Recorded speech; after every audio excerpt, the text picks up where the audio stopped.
জনগণ এই রায়ের প্রতিফলন পাবেন ইনশাল্লাহ। আমার এই আসনের জন্য আমার যত পরিকল্পনা এগুলো আমি ইতিপূর্বেই আমার ইশতেহারে দিয়েছি, আমার বক্তব্য বলেছি।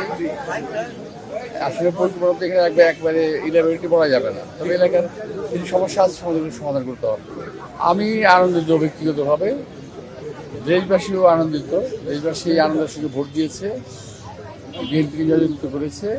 শহীদ রাষ্ট্রপতি জিয়া রহমান, বেগম খালেদা জিয়ার দেশপ্রেম এবং আমাদের তারেক রহমানের দেশপ্রেমের উদ্বুদ্ধ হয়ে এই রায়টা, ঐতিহাসিক রায়টা হয়েছে। এবং আমি আশা করছি যে জনগণ এই রায়ের প্রতিফলন পাবেন ইনশাল্লাহ।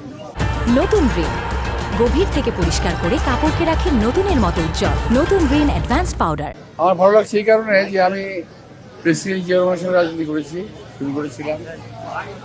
তারপর দেশনেত্রী খালেদা জিয়ার সাথে লালিত হয়েছি রাজনীতিতে। তার পরবর্তী প্রজন্মের সঙ্গে আমি রাজনীতি করছি। আজকে আমাদের chairman, party chairman Tarique Rahman সাহেব প্রধানমন্ত্রী যাচ্ছেন ইনশাআল্লাহ, তার সঙ্গে রাজনীতি করতে পারছি। এটা একটা আমার জন্য বিশাল বড় পাওনা। না, যে ব্যালটগুলো বাতিল করা হয়েছে এটা আসলে ঠিক হয় নাই, এটা একেবারেই অন্যায়ভাবে বাতিল করা হয়েছে।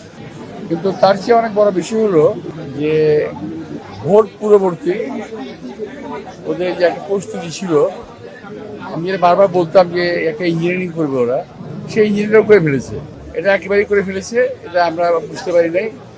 এবং কোন কায়দা করেছে এটা এখন আমরা বুঝতে পারছি, but it is very dangerous.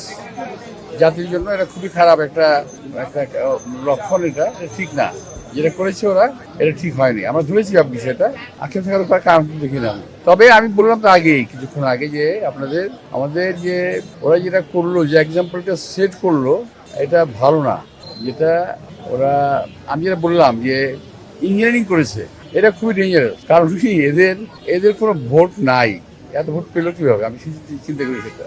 এটা নির্বাচন কমিশনের ব্যাপার। আমি আমার যে ভোটগুলো বাতিল করা হয়েছে সে ব্যাপারে আমি আবেদন করেছি যে ভোটগুলো কাউন্টের মধ্যে রাখা হোক। তো এখন এটা নির্বাচন কমিশনের দায়িত্ব, আমার কিছু করার তো নাই।